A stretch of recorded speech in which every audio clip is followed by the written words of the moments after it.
चेहरा देखकर योजनाओं का होता था बंदरबाट। लखनऊ में विकसित भारत संकल्प यात्रा कार्यक्रम का आयोजन हुआ। कार्यक्रम में सीएम योगी ने लाभार्थियों को चेक बांटे। इस दौरान सीएम ने कहा, हमारा संकल्प विकसित भारत का होना चाहिए। 2014 के बाद दुनिया में भारत की छवि बदली है। पहले गरीब सामान्य नागरिकों को सरकार के एजेंडे में शामिल नहीं किया जाता था और चेहरा देखकर योजनाओं का बंदरबाट होता था, लेकिन बीजेपी सरकार में जनता को योजनाओं का लाभ मिल रहा है। चलिए देखते हैं आज की अगली बड़ी खबर। ज्ञानवापी एएसआई को रिपोर्ट जमा कराने के लिए मिली मोहलत। भारतीय पुरातत्व सर्वेक्षण एएसआई की तरफ से ज्ञानवापी परिसर की सर्वे रिपोर्ट दाखिल कराने के लिए 3 सप्ताह का समय मांगा गया था, जिस पर आज सुनवाई करते हुए अदालत ने एएसआई की टीम को 10 दिनों की मोहलत दी है। सर्वे रिपोर्ट में हो रही देरी पर एएसआई टीम ने बताया कि सारा डेटा तैयार हो गया है। जीपीआर तकनीक से हुए सर्वे की रिपोर्ट बनाने में समय लग रहा है। चलिए देखते हैं आज की अगली बड़ी खबर। कानपुर में पति पत्नी राजमिस्त्री और अवैध संबंध हत्या की सुलझी गुत्थी। कानपुर में शिक्षक राजेश गौतम हत्याकांड की गुत्थी सुलझ गई है। पुलिस ने हत्याकांड का खुलासा करते हुए बताया कि पत्नी पिंकी ने प्रेमी राजमिस्त्री शैलेश के साथ मिलकर पति की हत्या का प्लान बनाया था। पति की हत्या के लिए पिंकी ने 4 लाख रुपए में हत्यारे हायर किए थे, जिन्होंने कार से कुचलकर हत्या की थी।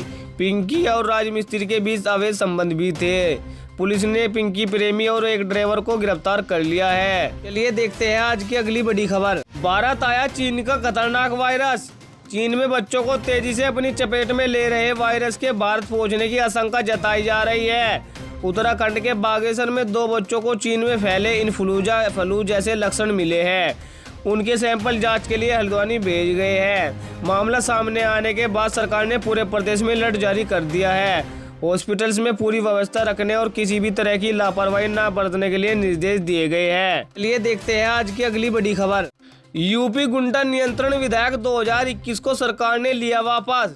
यूपी गुंडा नियंत्रण विधेयक 2021 को विधानमंडल के दोनों सदन से वापस ले लिया गया है।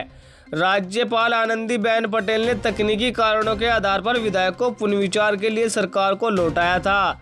विधानसभा में संसदीय कार्य मंत्री सुरेश खन्ना ने बताया कि राज्यपाल के यहाँ से इस साल अगस्त में यह बिल वापस आया था और कमिश्नरेट व्यवस्था होने से उसमें बदलाव करना जरूरी हो गया।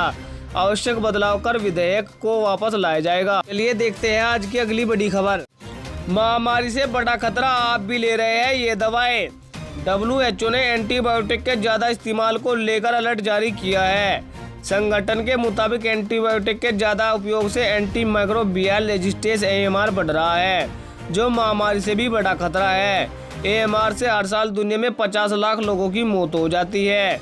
बार बार एंटीबायोटिक का इस्तेमाल करने से बैक्टीरिया उसके खिलाफ इम्यूनिटी डेवलप कर लेता है और उसका असर कम हो जाता है। इसी को AMR कहा जाता है। चलिए देखते हैं आज की अगली बड़ी खबर। रेड जोन से ऑरेंज हुआ नोएडा का AQI। नोएडा में बारिश के बाद वायु प्रदूषण में कमी देखने को मिल रही है। लगातार रेड जोन में दर्ज हो रहा है। नोएडा ग्रेटर नोएडा का AQI 2 दिनों से अब ऑरेंज जोन में दर्ज हो रहा है। हालात ठीक होने के बाद नोएडा में GRAP 3 greater response action plan के तहत लगी पाबंदियां हटा दी गई है। वहीं मौसम विभाग ने आज गाजियाबाद समेत कई इलाकों में बारिश की संभावना जताई है। बारिश की वजह से हवा और साफ होगी। चलिए देखते हैं आज की अगली बड़ी खबर। जाति और मजहब के नाम पर देश को बांटने वाले विकास के विरोधी सीएम योगी ने आज लखनऊ में एक कार्यक्रम के दौरान कहा कि मोदी के नेतृत्व में नए भारत का निर्माण हो रहा है। एक ऐसे भारत जो कि गुलामी की मानसिकता से बाहर निकल रहा है और अपनी संस्कृति विरासत पर गर्व करता है। सीएम योगी ने कहा, समाज को जाति, पंथ, मजहब और वंशवाद के नाम पर देश को बांटने वाले विकास के विरोधी होते हैं। वो विकास के एजेंडे को पीछा करना चाहते हैं। इनसे बचने की जरूरत है। चलिए देखते हैं आज की अगली बड़ी खबर। यूपी में OPS लागू करना संभव नहीं। योगी सरकार ने विधान परिषद में कहा कि यूपी में पुरानी पेंशन योजना लागू करना संभव नहीं है।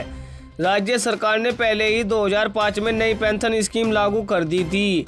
यह सभी सरकारी संस्थानों में लागू है। शिक्षक दल के नेता ध्रुव कुमार त्रिपाठी ने कार्य स्थगन के तहत OPS का मुद्दा उठाया था, जिसके जवाब में शिक्षा मंत्री गुलाब देवी ने कहा कि केंद्र सरकार ने 2004 में इसे लागू किया और 1 अप्रैल 2005 को लागू किया था।